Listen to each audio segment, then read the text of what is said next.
Ce lundi marque le 80e anniversaire de la libération du camp nazi d'Auschwitz par l'Armée rouge.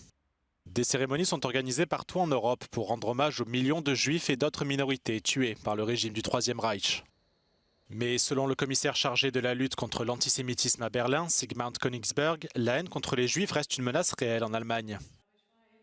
Es gibt keine jüdische Veranstaltung mehr, auch noch nicht mal ein jüdisches Puppentheater für Kinder, das nicht von der Polizei geschützt wird. Wir werden angegriffen von den Freunden der Hamas, wir werden angegriffen aus der extremen Linken, von sogenannten Antiimperialisten, wir werden angegriffen von Islamisten, wir werden von der extremen Rechte angegriffen. Politische Gruppierungen, die sonst sich spinnefeind sind und sich auch gegeneinander bekriegen, im Antisemitismus finden sie zusammen. Das ist hier also und in einer Vehemenz und in einer Ausprägung, wie wir es noch nicht erlebt haben. Das ist die Realität und das ist einfach, hat einen Zustand erreicht, wo es sehr schwer wird. Es gibt Menschen, die noch vor ein paar Jahren sich offen jüdisch gezeigt haben, die machen das nicht mehr. Une étude récente de la Ligue anti-diffamation affirme qu'un adulte sur 12 en Allemagne et 46% des adultes dans le monde ont des opinions antisémites. Un chiffre qui a quasiment doublé en près de 10 ans. Das beweist auch wiederum die Gefahr eben von Social Media, weil die eben Sachen kurz wiedergeben, einfache Spotlights, einfache Schlagwörter und wenige jetzt mal tiefgründige Analysen und Antworten. L'antisémitisme a augmenté pendant la pandémie de Covid-19 et a atteint des sommets après l'attentat du 7 octobre 2023. Das Böse kann geschehen, wenn die Guten nicht aufstehen und sich dagegen stellen und das verhindern. Das ist der Punkt. Und wenn man es geschehen lässt, dann wird es stärker. Wenn Menschenhasser keine Grenzen bekommen, fühlen sich gestärkt, machen weiter.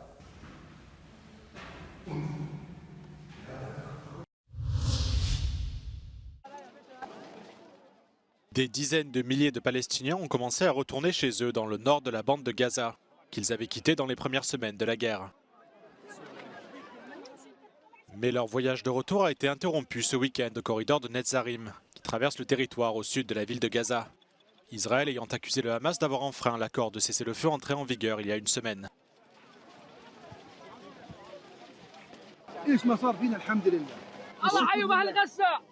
واحنا ان شاء الله حنضلنا صامدين من هاي ل1000 سنه وغصب عن نتنياهو وغصب عن ترامب وغصب عن حكام العرب الخون ان شاء الله حنضل صامدين في غزه ان شاء الله وهنحرر بلاد العرب كلها ان شاء الله. Le convoi a finalement pu reprendre sa route vers le nord de la bande de Gaza lundi, après qu'un compromis a été trouvé dimanche soir entre Israël et le Hamas pour la libération de 6 otages supplémentaires. جينا من غزة من الشمال لعند هنا عشان نلقي فيه قديش لك الشاشه من أول البحر من أول يوم في الحرب تركنا بعض وهو طلع واحنا ضلينا في الشمال والحمد لله رب العالمين التقينا بعد 470 يوم. Plus d'1 million de Palestiniens ont quitté le nord de Gaza en octobre 2023. Mais des centaines de milliers ont refusé de partir vers le sud et sont restés dans cette région qui a subi les pires attaques et destructions du conflit.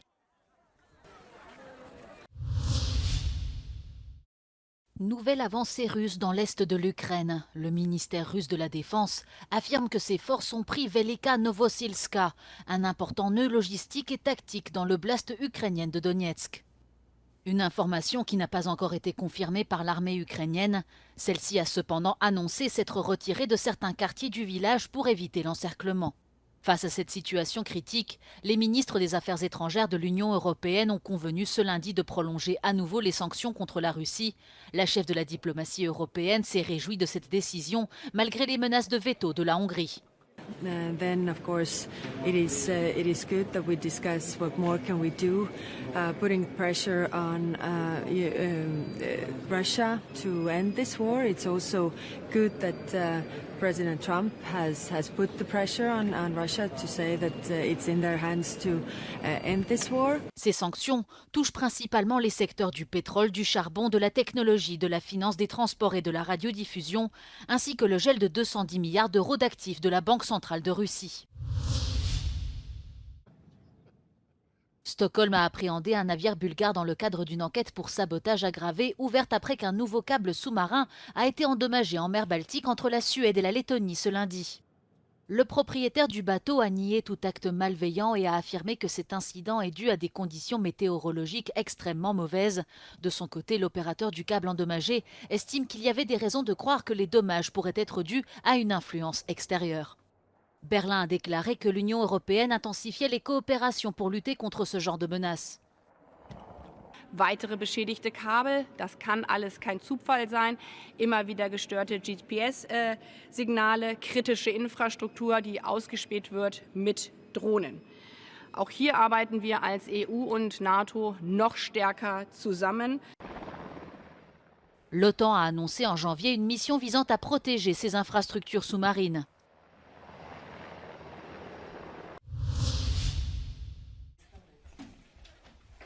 Alexandre Loukachenko en route pour son 7e mandat. Le président du Bélarus est arrivé en tête du scrutin avec près de 87% des suffrages en écrasant toute concurrence. De nombreux dirigeants européens ont réagi, notamment Kaja Kallas, responsable de la politique étrangère, et Marta Kos, commissaire chargée de l'élargissement. Elles ont dénoncé un simulacre d'élection.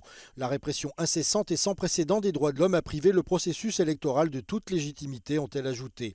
L'UE réfléchit d'ailleurs à de nouvelles sanctions contre le Bélarus. Le décompte final des votes est toujours en cours et le résultat devrait être annoncé ce lundi plus tard dans la journée. La victoire d'Alexandre Loukachenko aux élections de 2020 avait également été qualifiée de mascarade par l'Occident et le résultat avait déclenché des semaines de protestations généralisées dans tout le pays. Ces manifestations avaient donné lieu à une répression brutale de la part des forces de sécurité. On estime que 65 000 personnes avaient été arrêtées au cours de cette période. Aujourd'hui, le Bélarus détient environ 1200 prisonniers politiques. Depuis juillet, le président Loukachenko a relâché environ 250 personnes qui, selon les défenseurs des droits de l'homme, avaient été emprisonnées pour des raisons politiques. Mais pour lui, il ne s'agit que de personnes qui ont violé la loi. Никакие они не политзаключенные. Они нарушили уголовный кодекс. Если кому-то интересно это, мы можем уголовное дело сейчас показать и показать, какие статьи закона нарушены. Можно сказать, что закон у нас плохой, но он закон. Я же об этом говорил. Il est peu probable que la condamnation des dirigeants occidentaux ou les menaces de sanctions de l'Union européenne fassent une grande différence pour M. Loukachenko. Je me fiche éperdument de l'Occident, a-t-il déclaré à la presse ce dimanche à Minsk.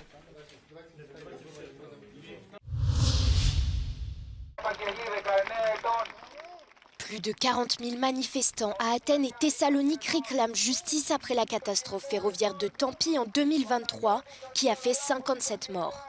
C'est le pire accident ferroviaire du pays. Ces manifestations suivent un nouveau rapport révélant que le train de marchandises heurté transportait illégalement des substances chimiques explosives causant un incendie. Cet incendie pourrait avoir causé la mort de plusieurs victimes. Or, initialement, seule la collision était tenue responsable de toutes les morts. Un enregistrement d'un appel aux secouristes révèle une victime criant « Je n'ai pas d'oxygène sous les débris ». Les manifestants se sont rassemblés autour de ce slogan. Φάνηκε σήμερα όλοι οι Έλληνες επιθυμούμε ένα λειτουργικό, πραγματικό κράτος δικαίου. Έχουμε βγει στους δρόμους και φωνάζουμε. Ελπίζω να μας ακούσουν και μέχρι τις Βρυξέλλες. Le 23 février 2023, peu avant minuit, près de la vallée de Tampé à Larissa, un train de passagers reliant Athènes à Thessalonique a heurté un convoi de marchandises. Les deux trains avaient circulé sur la même voie pendant 19 minutes, échappant à tout système de sécurité.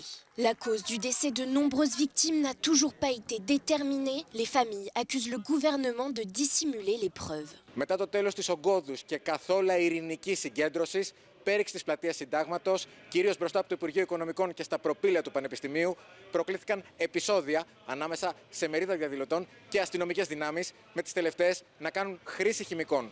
Pendant la manifestation, des altercations ont eu lieu entre protestataires et forces de l'ordre. La violence a éclaté après qu'un groupe de manifestants a attaqué les forces anti-émeutes avec des cocktails Molotov.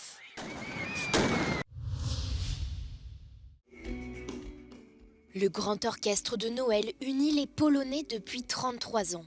Objectif de la Fondation, apporter de l'aide à ceux qui en ont le plus besoin.